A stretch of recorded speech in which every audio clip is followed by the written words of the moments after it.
Roman Reigns' biggest threat yet. Tribal combat changes everything. Jacob Fatu wants the throne.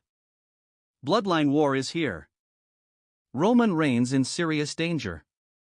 What happens when the most dangerous member of the bloodline stops asking for respect and starts demanding the throne? And what if Roman Reigns is walking into the one fight where his name, his legacy, and his entire family power might not save him this time? Because tribal combat between Roman Reigns and Jacob Fatu is officially confirmed, and honestly, this doesn't even feel like a wrestling match anymore. This feels personal. Like deep family drama mixed with pure violence. The kind of situation where you know somebody's about to get hurt before the music even hits. And the scary part is, Jacob Fatu doesn't look nervous at all. That's what keeps bothering me. Usually when somebody steps up to Roman Reigns, there's at least a moment where they hesitate. Maybe they talk too much. Maybe they try to convince themselves they can beat him. Maybe Paul Heyman starts sweating like he forgot to pay rent. But Jacob Fatu? Nah. This man looks like he's been waiting for this his whole life. And if you've been watching closely, you can actually feel the mood changing around the bloodline story. It's darker now. More unstable. Less dominant faction and more family civil war about to explode at Thanksgiving dinner. Except instead of arguing over food, they're throwing steel steps at each other. Seriously, this thing escalated fast. Roman Reigns spent years building the bloodline into the most powerful thing WWE had seen in a long time. He became the tribal chief. The untouchable one. The guy who could literally stand in the middle of the ring, barely say 10 words, and somehow the whole arena would lose their minds. That aura is rare. You can't fake that.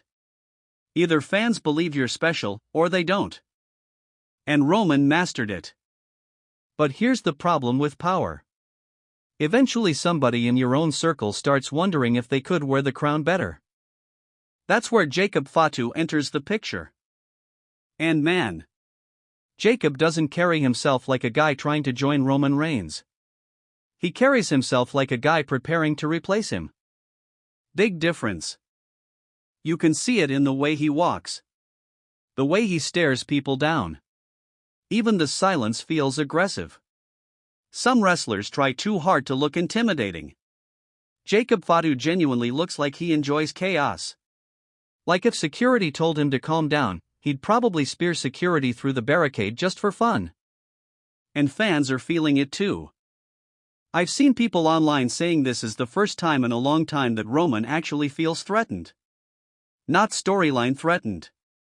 Not oh no the pay-per-view main event is in danger threatened.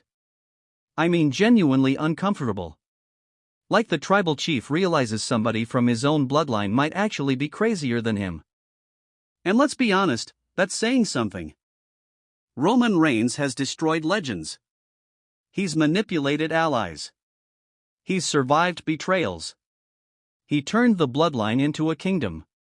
But Jacob Fatu doesn't care about any of that history. To him, all that matters is what happens next. That's dangerous. Because Roman's entire reign was built on control. Calmness. Strategy. Patience. He breaks people mentally before he destroys them physically. That's always been his game. Roman wants opponents emotional while he stays cold.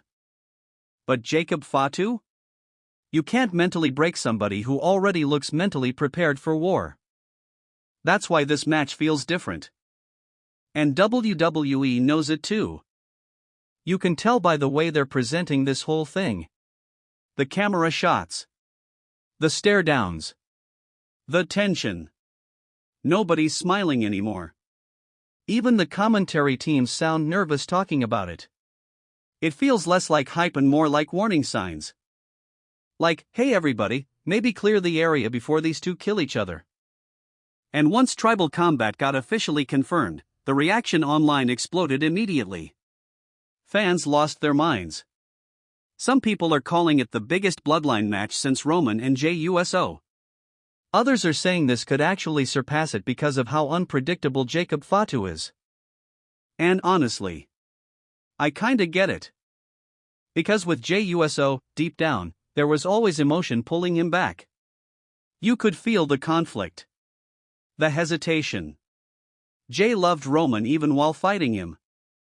Jacob Fatu doesn't seem conflicted at all. That man looks ready to send Roman Reigns directly into the Shadow Realm. And somehow that makes this even scarier. And historically, tribal combat changes people. You walk into that match one version of yourself and walk out another. Assuming you can still walk afterward. Little side note. WWE doctors better be preparing ice packs the size of refrigerators for this event because good lord, the impact alone might register on weather satellites. But seriously, think about what Roman Reigns is risking here. If he wins, he keeps his place at the top. He reminds everybody why he's the tribal chief. He maintains control over the bloodline narrative. But if he loses? Oh, everything changes. Not just for Roman. For everybody connected to him. Because the bloodline isn't built around championships anymore. It's built around identity. Around leadership. Around fear. Roman losing tribal combat would feel like watching the Empire crack in real time. And the terrifying part is, Jacob Fatu knows that. That's why he's so calm. Some challengers fight for glory.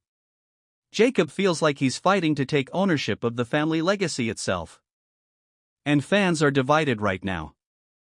Some people think Roman still has another legendary performance left in him. Others think WWE has been slowly preparing Jacob Fatu to become the next unstoppable force. And honestly, I don't know who's right anymore. That's what makes this compelling. For once, Roman Reigns doesn't feel untouchable. That aura is still there, obviously. The entrance alone still feels like the final boss walking into a video game cutscene. But now there's this crack in the armor. This tiny sense that maybe the bloodline monster Roman created has evolved into something even he can't control. That's cinema right there. And you know what's funny? Roman spent years demanding acknowledgement from everybody else. Now the WWE Universe is basically forcing Roman to acknowledge Jacob Fatu as a legitimate threat whether he wants to or not. That irony is beautiful. Also, can we appreciate how terrifying Jacob's energy is? The man moves like he's permanently listening to boss battle music in his head. No wasted movement. No fear. Just violence. And somehow that perfectly matches the tribal combat atmosphere. I honestly think this match is going to be way more physical than people expect.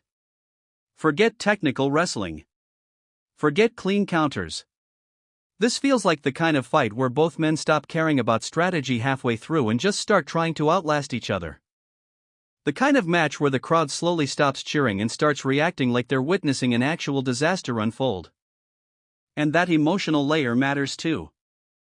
Because underneath all the hype, this is family. Bloodline stories work when they feel emotional and messy. That's why fans connect so deeply to them. It's never just about titles. It's about betrayal, pride, jealousy, loyalty, respect. The stuff that destroys families in real life. WWE tapped into something special with the bloodline because it stopped feeling scripted sometimes. Certain moments felt too real. Too tense. Too emotional.